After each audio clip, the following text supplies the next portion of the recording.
El Frente Amplio y Cabildo Abierto no lograron ayer el quórum necesario para sesionar en la Cámara de Diputados. Eso provocó el fracaso del proyecto de ley para cancelar los créditos laborales de los exfuncionarios de Casa de Galicia.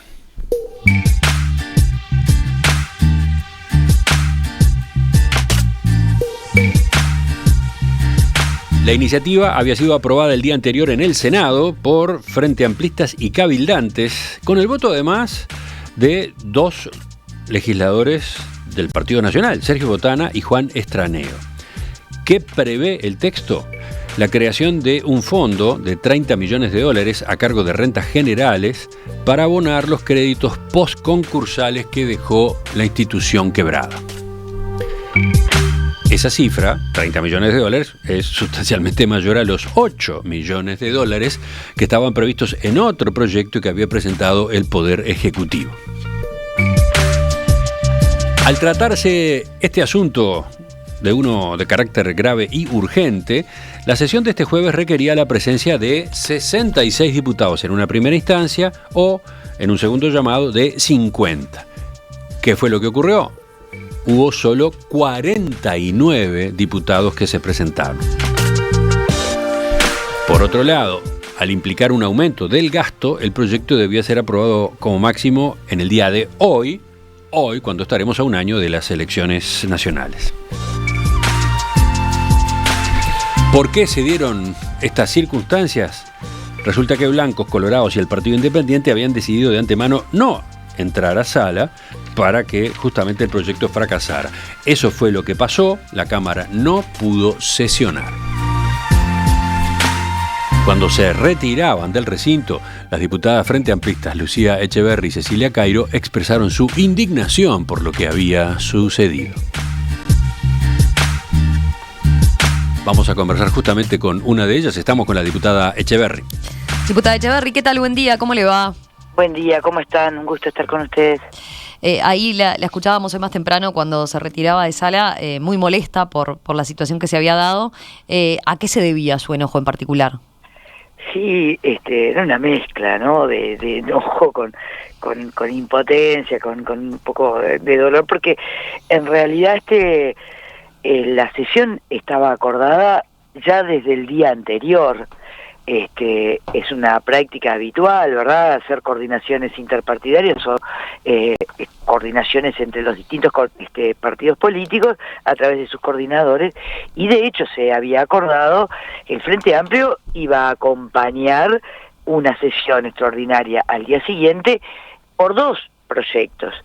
Uno era el de la caja profesional, que el Poder Ejecutivo había enviado nuevamente un artículo único referido a la situación de la caja, y la situación de Casa de Galicia, que era un proyecto que venía tratándose ya en la Comisión de Legislación del Trabajo de la Cámara de Senadores.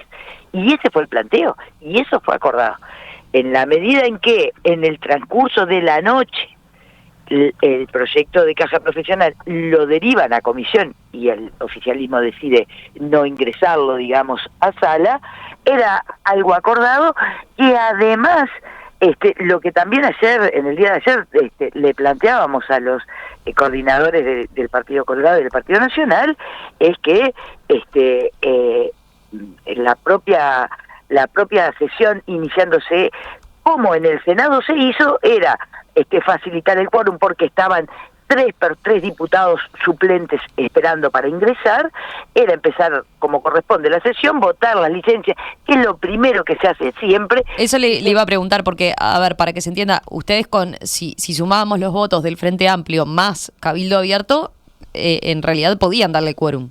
Por supuesto, lo que necesitábamos teníamos tres diputados suplentes esperando para ingresar, cosa que estaba también planteada desde el día anterior, ¿se entiende? Porque era una sesión acordada con dos temas. En el Senado, de hecho, que fue en el transcurso de la discusión que definen no ingresar el de caja profesional, no obstante eso se mantiene el de Casa Galicia, y todo el Partido Nacional y todo el Partido Colorado votó que ingresara como grave y urgente. Y era lo que le planteábamos hacer como opción. La misma actitud, ya que no se respetaba ese acuerdo, que en el Senado y después retirarse. Cosa que no permitiera tratar, aún sin la posibilidad de debatir con quienes entendían que el proyecto no reunía todas las condiciones, pero por lo menos mantener la cortesía parlamentaria y un acuerdo del día anterior. El proyecto como tal fracasó. Una primera consideración, ¿por qué no se trató antes? El proyecto... ¿Por qué se llegó al límite así, como siempre, en el Parlamento? Y lo mismo que ha pasado, Romina, con el proyecto de caja profesional y de caja bancaria, dos modificaciones, dos cambios realmente muy importantes en dos cajas paraestatales de miles y miles de trabajadores, 25 días, dos cámaras para debatirlo sin información oficial. Y esto ingresó desde el Poder Ejecutivo, nosotros lo veníamos planteando desde la rendición de cuentas.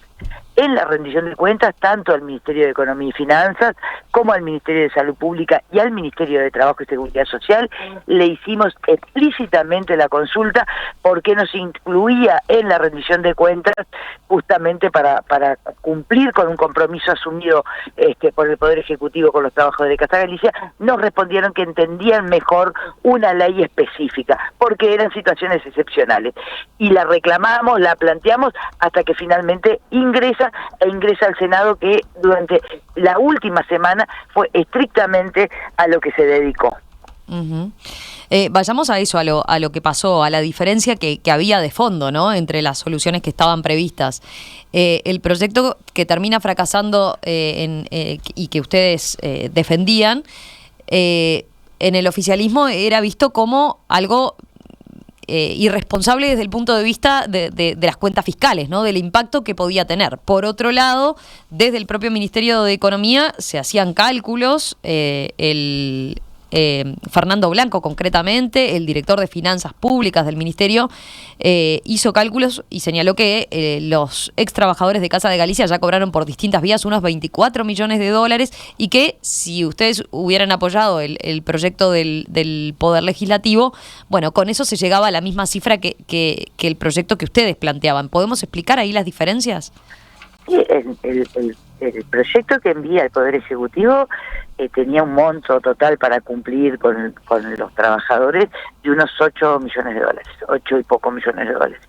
El senador Botana ingresa un proyecto, modifica el Poder Ejecutivo, ingresa un proyecto que iba, digamos, por todos los créditos laborales, debidamente calculados, y eso implicaba unos 42 millones de dólares. El Frente Amplio, en ese escenario y en diálogo tanto con el senador Botana, el senador Estraneo y la senadora Moreira, y Manini y Domenech de Cabildo Abierto, entiende que entre ambos extremos el reconocimiento que planteaba el senador Botana de la totalidad de los créditos laborales y ignorar esos derechos por parte del Ejecutivo con 8 millones, había un camino del medio, uh-huh, que era recoger en un proyecto de ley lo que el gobierno se comprometió en el Ministerio de Trabajo cuando la sanción de la ley 20.022 para la situación de Casa de Galicia. En esas negociaciones donde participaron Ministerio de Economía y Finanzas, Ministerio de Salud Pública, Ministerio de Trabajo, por supuesto, que era el anfitrión, ¿verdad?, porque era en el marco del Grupo 15, Sindicato Médico, Sindicato de Funcionarios de Casa Galicia, Federación Uruguaya de la Salud, expresó y mantuvo como acuerdo un monto de referencia, un monto máximo de referencia, que es el establecido en la ley del Fondo de Insolvencia que maneja el Banco de Previsión Social. 105.000 unidades indexadas como monto máximo, ¿verdad? Eso fue lo que recoge el proyecto del Frente Amplio, un compromiso que asumió el gobierno con los trabajadores en una mesa de negociación en aras de ir cumpliendo con la ley 20.022, que efectivamente todavía tiene cosas que no se han cumplido. Y ese es el monto.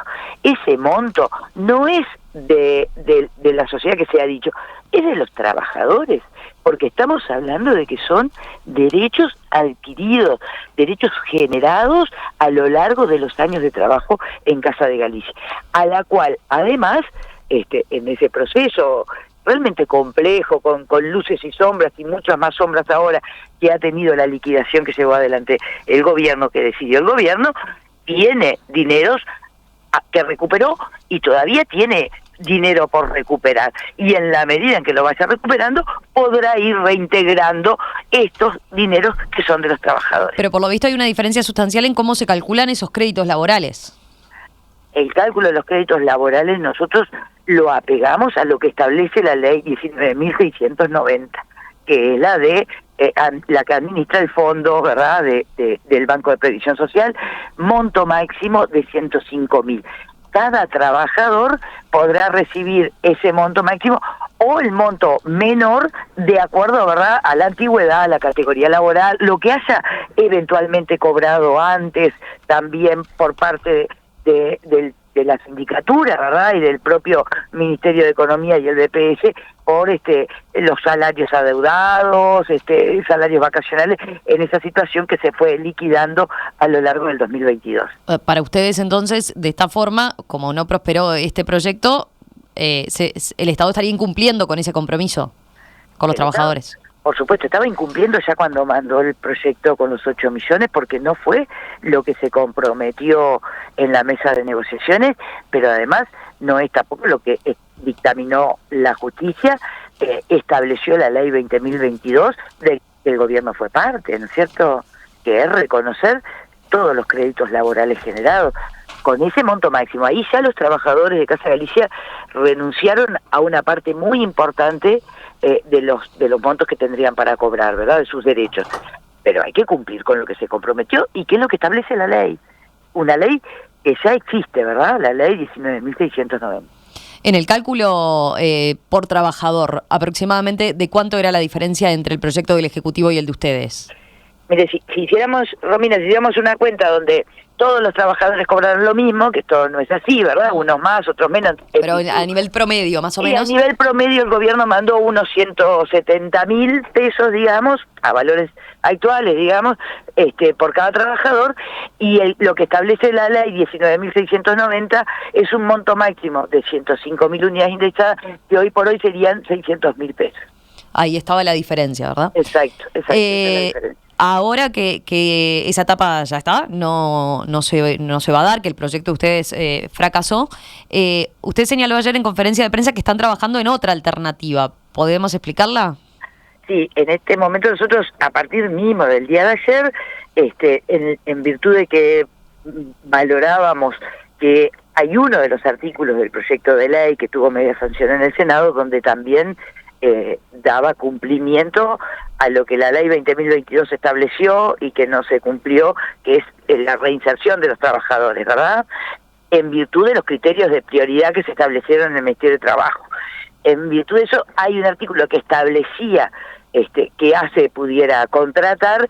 Eso se puede entender que es un incremento del gasto. Bueno, estamos revisando que los artículos no impliquen, bajo ningún punto de vista, incremento de gasto a los efectos de transitar un camino en la Comisión de Legislación del Trabajo y posteriormente en el Pleno. A ver, ¿y eso entonces? ¿Cómo se procesa ahora?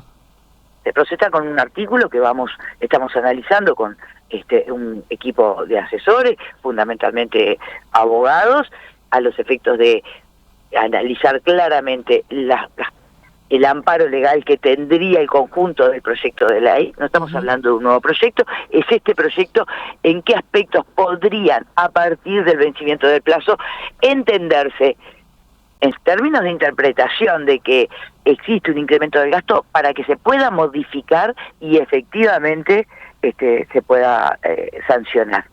Con esto lo que te quiero decir es que el fondo no está en discusión. Ahí no hay ninguna inconstitucionalidad porque sea privativo del Poder Ejecutivo, porque quedó claramente demostrado en el Senado. Lo dijo el senador Botana, lo dijo el senador Manini, por supuesto lo reafirmó el senador Cayani, que presentó el estudio desde el punto de vista legal, de que son derechos adquiridos. Acá no se está otorgando ningún beneficio adicional. Es un fondo que ya está previsto en la ley. Y que ya está comprometido, que no implicaría presupuesto extra, presupuestal que quedara Para invalidado nada. por fuera por No. estar en el año ya electoral, ¿no? No, para nada. Es un fondo que el Ejecutivo Ya dispuso. sucede con esta institución, o como ha sucedido con otras, ¿verdad? El Ejecutivo tiene que ir cubriendo ese fondo a los efectos de cumplir con lo que estableció la ley, y no estamos hablando de una excepción ni nada que se le agregue a los trabajadores de Casa Galicia, más que cumplir con los derechos que están consagrados, trabajados a lo largo de toda una vida y comprometidos por el gobierno como corresponde. ¿Han hablado de qué apoyos tendrían en este caso? Nosotros hemos conversado con por supuesto, los diputados de Cabildo Abierto, que ayer estaban en sala, al igual que lo hicieron sus senadores oportunamente la noche anterior, y también, me parece bien importante señalarlo, con la diputada Carmentor, el diputado Portillo del Partido Nacional, que también estuvieron en sala ayer acompañando el planteo que había hecho el senador Botana y Estraneo en el Senado, el diputado César Vega del PERI y el diputado Daniel Peña del Partido de la Gente, que también ayer estuvieron en sala para acompañar este proyecto de ley que se entiende corresponde y garantiza a los trabajadores algo que les pertenece, ¿no? Y ahí ya está, o sea, no tendría los impedimentos o las cuestiones que se dieron particularmente en la sesión de ayer, o sea, esto lo pueden presentar en una sesión común y tendría el trámite común parlamentario, digamos, y por lo tanto podrían contar con los votos. Exactamente. Eso es la expectativa que tenemos, sobre eso estamos trabajando con mucha seriedad desde el punto de vista jurídico, para que justamente no haya, digamos, dobles interpretaciones. En todo caso, habrá una voluntad política que deberá ser explícita de no cumplir con los compromisos y los derechos que tienen los trabajadores, pero no un tema de interpretación jurídica. La llevo un poquito más atrás a una cuestión más de fondo que plantean varios oyentes. Hay varios que señalan, bueno, Casa de Galicia era una empresa privada que se fundió como tantas otras, ¿no? ¿Por qué habría el Estado de hacerse cargo en este caso? ¿Por qué defiende usted que debe asumirse esos compromisos? Bueno, lo que pasa es que estamos hablando de una institución de asistencia médica en donde nuestro país tiene un sistema nacional integrado de salud, donde el Ministerio de Salud Pública es el responsable de la rectoría, de definir lineamientos, de liquidar los aportes que corresponden a cada uno de los prestadores, tanto públicos como privados, pero sobre todo de fiscalizar. Es decir, acá cada una de las instituciones del Sistema Nacional Integrado de Salud no pueden hacer lo que quieran. Hay un ministerio, hay una autoridad. Pero en el oficialismo se insiste en que fue una decisión del juez, ¿verdad? De un juez, una decisión judicial. Sí, claro, en el proceso concursal, pero la decisión primera de dejar de hacer, que quedó demostrado en la interpelación, y que esto demuestra que mucha de esa opacidad y esas sombras que hemos señalado tienen asidero, estas actitudes que se están tomando ahora, fueron parte del Ministerio de Salud Pública, que se retiró, que dejó hacer, como también viene pasando con otras instituciones de asistencia médica. Entonces, hay una situación... Ahí la perdimos de vuelta un poquito en el volumen. Hola. A ver, ahí ahora sí. Perdón, no, a veces la conexión. Es el Ministerio de Salud Pública el que también es responsable del funcionamiento del Sistema Nacional Integrado de Salud. Pero estaba diciendo que le preocupa la situación de otras mutualistas. En esta actitud de dejar hacer que tiene quien debe ser responsable de fiscalizar y de establecer los correctivos, que es el Ministerio de Salud Pública.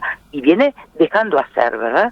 Tenemos otras instituciones con dificultades y se le ha reclamado por parte no solamente del Parlamento, también de los propios usuarios de esas instituciones, de esas mutualistas, que el Ministerio tome cartas en el asunto. ¿A cuáles apunta directamente? Apunto fundamentalmente en el último tiempo a CASMU, ¿verdad? Hemos recibido a usuarios del CASMU en la Comisión de Salud del Parlamento con preocupaciones muy fundadas por el funcionamiento de la mutualista, pero además porque han reclamado como corresponde, de acuerdo a los procedimientos que están establecidos ante el Ministerio de Salud Pública, y no han tenido respuesta. Diputada Lucía Echeverri, del Frente Amplio, gracias por estos minutos esta mañana aquí en Perspectiva. La seguimos en cualquier momento. Al contrario, gracias a ustedes por la oportunidad de informar. Que pase bien. Igualmente.